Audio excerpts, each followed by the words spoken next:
Welcome back, my friends. Today we are going to be starting a new series testing each of the Shooters World powders with a 55 grain soft point bullet that they provide data for. I have all of them here except Buffalo Rifle, so I'll try and pick up some of that at some point along the way, but we've got a lot of stuff to work through before that.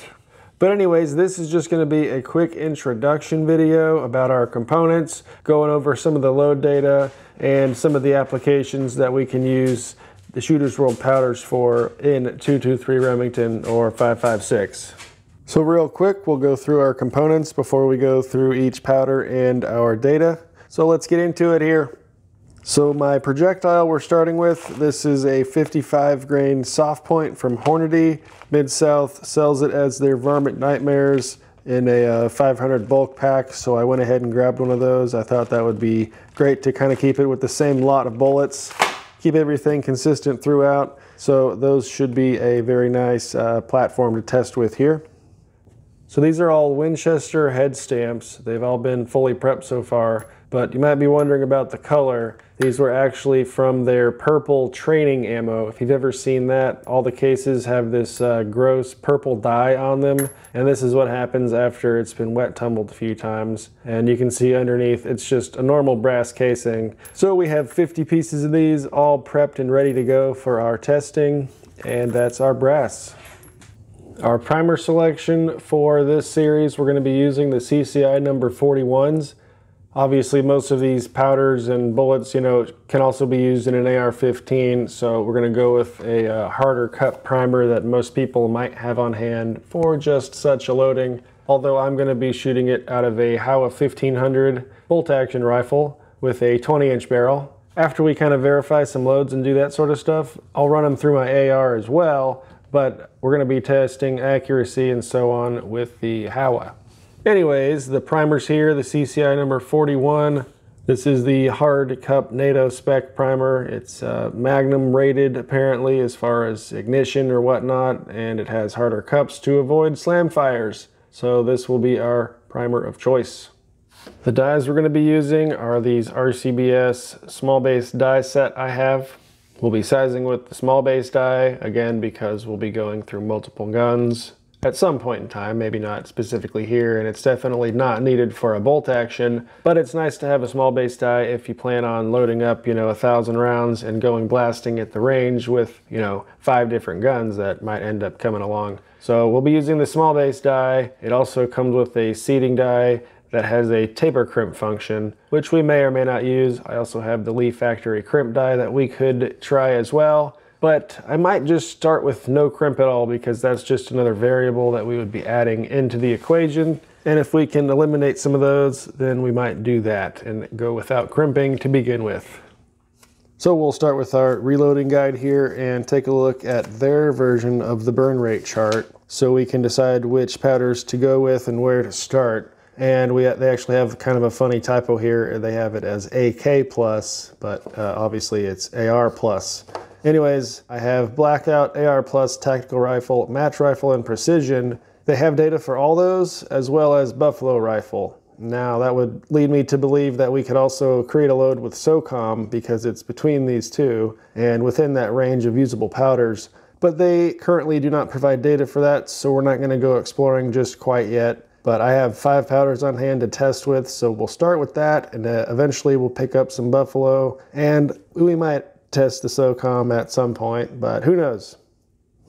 Okay, so if we start with our Buffalo Rifle, although it's at the very back of the book, it's the fastest burning one that they list. So we can see their 55 grain load starts at 18, maxes out at 21 grains, and they're suggesting a velocity of 3130 here with the Buffalo Rifle.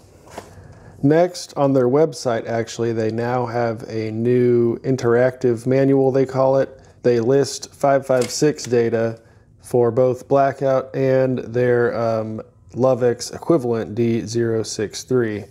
But here we have listed 5.56 Fiocchi casing, 55 grain full metal jacket, overall length of 2.245, starting at 17 grains and ending at 20.7 grains, giving a velocity of 3191.